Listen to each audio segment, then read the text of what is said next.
ఒక భార్య భర్త ఉద్యోగానికి పోయి వచ్చాడు. ఆ ఉద్యోగంలో వచ్చే డబ్బులు ప్రియులారా తినడానికి, రూమ్ రెంట్ కట్టడానికి, కరెంట్ బిల్ కట్టడానికే సరిపోతా ఉంది. ఏ ఒక్క రూపాయి మిగలట్లేదు. ఏదైనా చిన్న చిన్న పనులు చేసుకోవాలంటే కూడా ఒక్క రూపాయి లేదు. పిల్లలు పుడితే ఎలా అని చెప్పి ఆలోచించుకుంటూ ఉన్నారు. ఒకరోజు భర్త డ్యూటీకి పోయి ఇంటికి వచ్చాడంట. భార్య తలస్నానం చేసుకొని నెత్తి తల వెంట్రుకలు ఆరబెట్టుకుందంట. దూకోవడానికి దువ్వెన కూడా లేదంట. ఏంటమ్మా? దూకోవడానికి దువ్వెన కూడా లేదంట. ఈరోజు మనం ఎలా ఉంటుంది తెలుసా?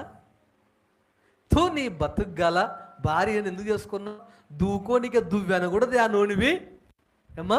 దూకోనికే దువ్వెన ధ్యానోనివి, నువ్వు నాకు ఎట్లా వచ్చావురా బాబు అని అనే భార్యలు ఎందరో ఉన్నారు.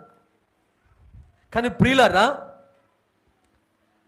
చూశాడంట, భార్య ఇంటికి వచ్చేసరికి తల స్నానం చేసి ఎంటికలల్లా తల వెంట్రుకలు కిందికి వేసుకుని ఉంది. భార్య అంటుందంట భర్తతో, ఏమండి రేపు డ్యూటీకి పోయి వచ్చేటప్పుడు నా తల వెంట్రుకలు దూకోవడానికి ఒక చక్కటి దువ్వెన తీసుకోరండి అని అందంట. భర్త అప్పుడు అంటాడంట, సరే అండి, నాతో పాటు పనిచేసే వారికి చేతిలో వాచ్ ఉంది, నాకు వాచ్ లేదు, వాచ్కున్న పట్ట తెగిపోయింది అన్నాడంట.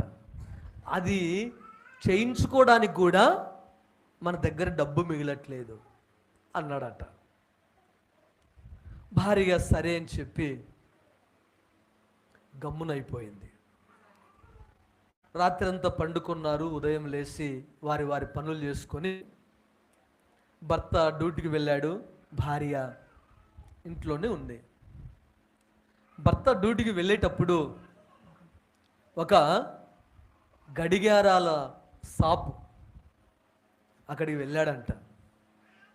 వెళ్ళి, అన్నా నా వాచ్ అమ్ముతానిది, ఎంతకు తీసుకుంటారో అన్నాడంట. 150 రూపాయలు తీసుకుంటానని చెప్పాడంట. ఆ వాచ్ అమ్మి డ్యూటీకి వెళ్ళాడు. డ్యూటీకి పోయి వచ్చేటప్పుడు భార్యకు ఒక దువ్వెన కొనుక్కొచ్చాడంట. భార్యకు ఒక దువ్వెన కొనుక్కొని వచ్చాడంట.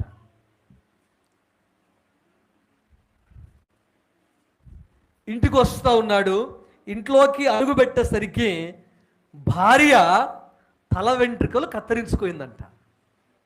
భార్య తల వెంట్రుకలు కత్తిరించుకోయిందంట.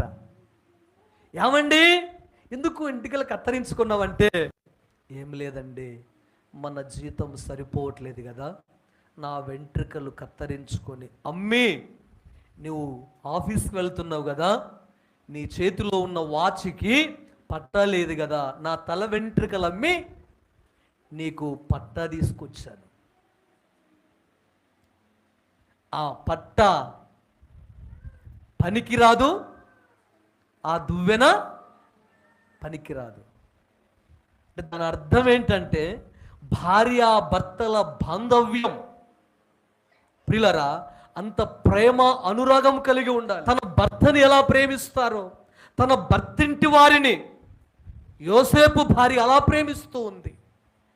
నిజంగా నా ప్రియ దేవుని బిడ్డలారా, అంతమంది యోసేపు ఐగుప్తు దేశానికి వచ్చేసినప్పుడు ఏ రోజు కూడా యోసేపు భార్య బాధపడలేదు.